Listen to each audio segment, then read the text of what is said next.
You should congratulate all of them. They've earned it. Arthur did just that. Darkspeed shook his hand and accepted. Arthur couldn't believe these young supers held the line and suffered no casualties.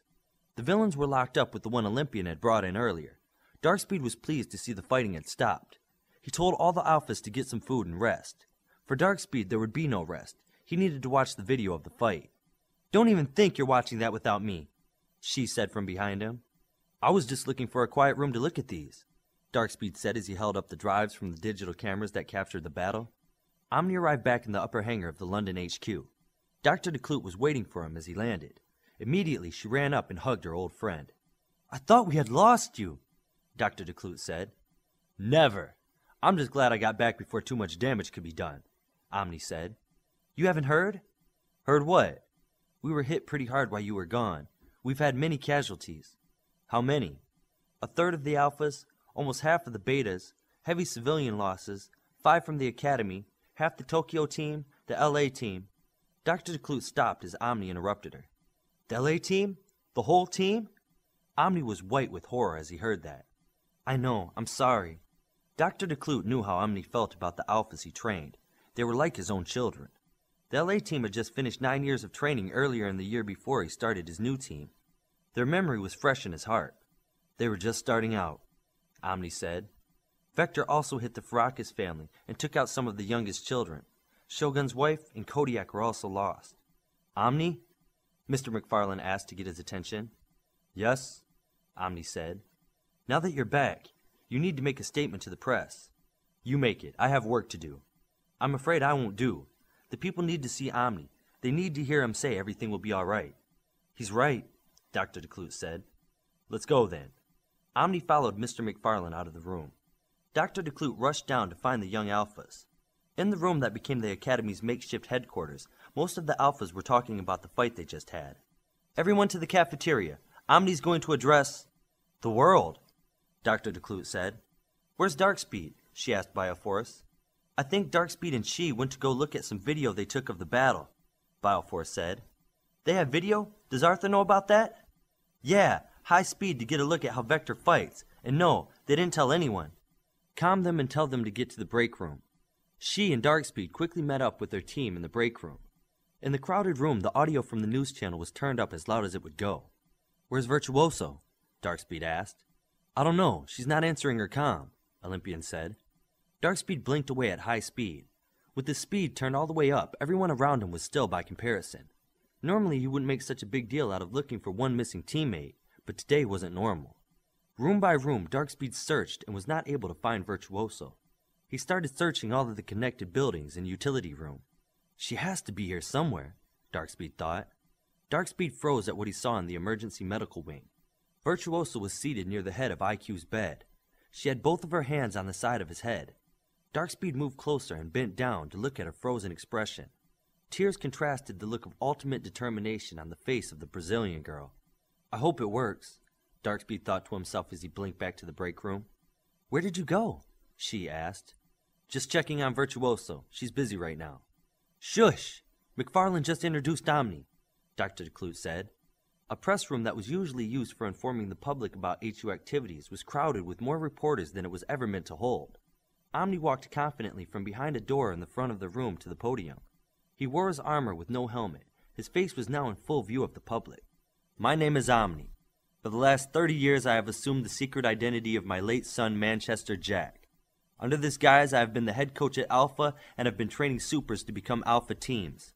I never left public service these last 30 years, nor did I these last 30 hours.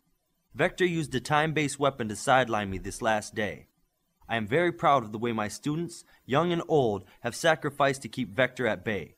Without their protection and effort, I shudder to think what may have happened in my absence. But I am no longer absent.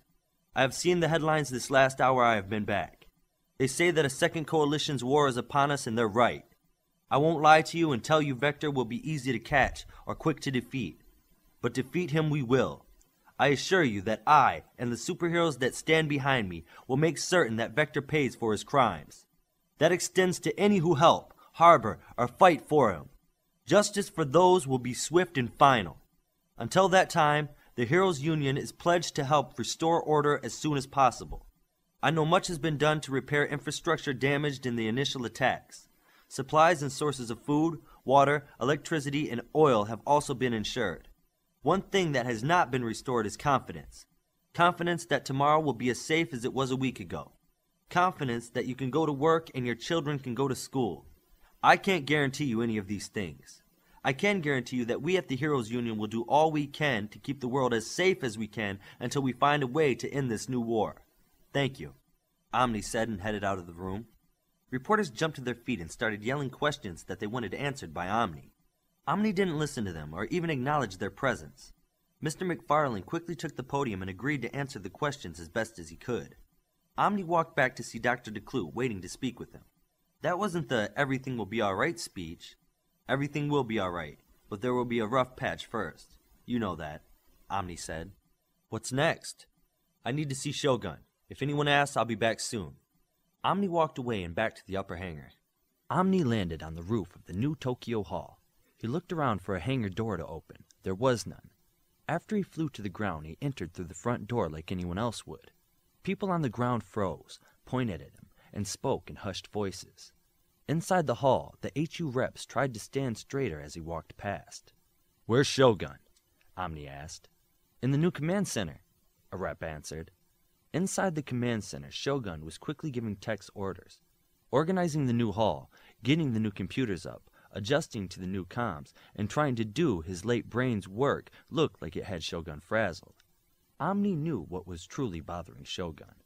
Have a minute to spare for your old coach? Omni asked. My coach was a man named Connors, Shogun said with a raised eyebrow. I'm sorry to hear about Akiko. The world is poorer for your loss, Omni said sincerely. Shogun motioned for him to follow him into a side room, away from the techs. Alone, Shogun's face changed. Thank you, Shogun said. She was everything I could have ever hoped for. With everything that's happened, it seems like I just don't think she's gone yet. I know how hard something like this can be to accept, Omni said. I've seen her body. I watched the surveillance tape of her death. It just seems unreal. You have it on tape? She fought to the end like a true warrior. They didn't expect her to turn invisible and take out 3 of their assassins. It was the anti-healer with them. He heard her from a distance without even seeing her. He just drained the life out of her. They say the cells in her body pop like balloons, Shogun said with watery eyes. Omni put a hand on Shogun's shoulder. I know there is nothing I can do to make things better. I just needed to come here and let you know I was thinking about my friend who lost his wife. Thank you for coming. Now go do whatever it is that Omnis do, Shogun said with a forced smile. Omni walked into the detention area where the 3 villains were being held. They jumped to the back of the cell as he entered the room. If you are ignorant and can't help me with my questions, just volunteer to be the first one destroyed, Omni said with a hard look. If no one wants to step up, then I'm assuming you each have some piece of knowledge that will keep you alive. Don't we get a lawyer? One of the villains said. You haven't been arrested. I'm not a police officer, and the world doesn't know you're here. Do you understand what I'm saying? He's saying he'll destroy you without anyone even knowing you were here, the second villain said. Very good. You must be the smart one. Where do you meet back up if you get separated? We don't have a place like that. Omni's eyes brightened and the second villain vaporized. There was a stench in the air that made the other 2 villains fight back nausea. That is the smell of someone who lied to me. I know that you have a way of finding your way back if you're separated from the others. Tell me what it is, Omni said. I'll tell you everything you want to know. Just let me go if I do, the villain Olympian called Snitchy said. Sure. No, really, you'll let me go? If you tell me everything you know and don't lie, I'll let you leave here with a 1-hour head start. How do we know you'll keep your word? I always have, Omni said and then touched his earpiece. Prism, bring a few hitters with you down here to the detention room. There are a few bad guys who want to unburden themselves. If they try to lie to you, let me know. You're not asking us the questions? No, a telepath is. If you try and hide anything or be incomplete with your answers, she'll tell me. At that point, all deals are off.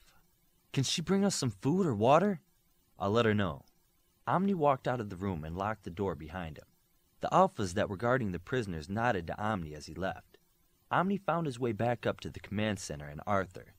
Anything new? Omni asked.